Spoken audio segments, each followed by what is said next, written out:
Welcome to the University of Kent's Disability History Month timeline on how our work with and for disabled people has progressed since the university was created in 1965.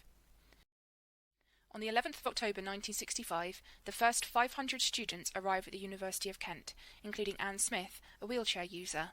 The unprepared university hastily adds infrastructure to increase accessibility, including grab rails in her room. Rutherford and Elliot aren't designed with people with restricted mobility in mind at all.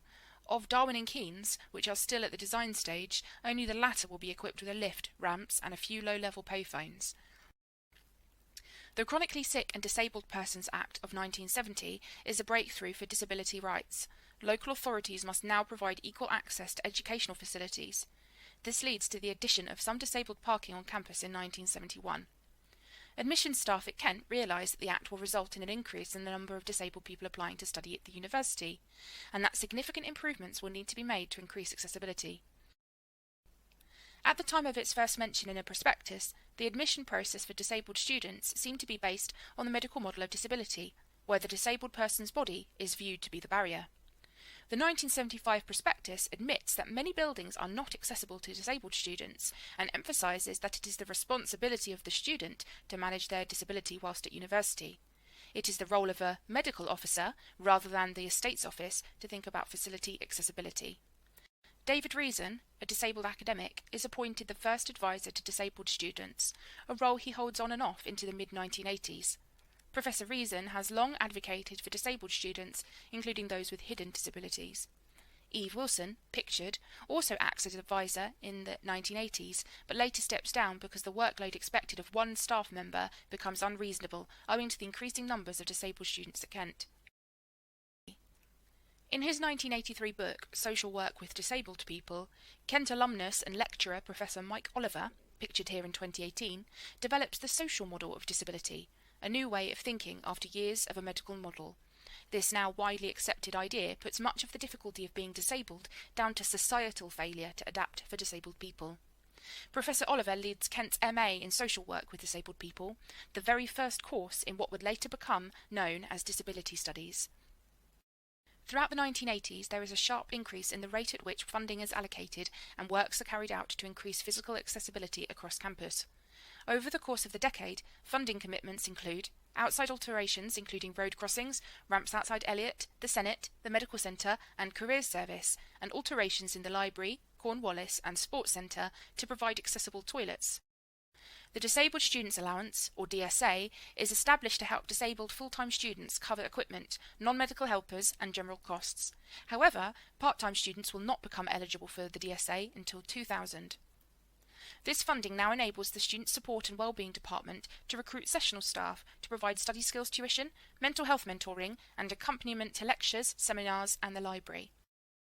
The Disability Discrimination Act in 1995 gave rights to disabled people to prevent discrimination on the grounds of disability, including in an education context. In 2000, the Disability Rights Commission is established to uphold it. This law change, combined with the increased awareness of the inadequacy of having a single disability advisor, leads Kent to decide that a dedicated team is needed. The first Disability Support Unit takes shape around this time. New legal requirements for reasonable adjustments to make buildings accessible come into effect in 2004. Two working groups subsequently gain new importance, leading Kent to consider merging them to form one review body. The Disability Support Network Group, or DSNG, discusses and informs the university of disability-related issues that need addressing. The Disabled Access Working Party, or DAWP, reviews plans for new building projects and reviews existing buildings to identify access issues. In 2015, Kent partners with Disability Go, now Access Able, to create an online accessibility guide to campus buildings. Academic accessibility.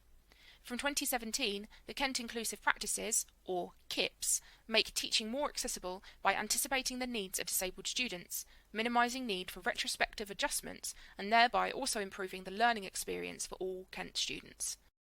In 2017, Kent staff and students start collaborating to celebrate Disability History Month, or DHM, inviting Professor Mike Oliver, who comes out of retirement, to deliver a lecture.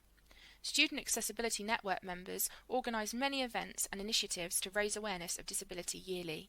For DHM in 2018, Kent students create a film series called People Are Weird, which humorously describes some odd attitudes towards disabled people. The project screens in the Gulbenkian Cinema on the Canterbury campus.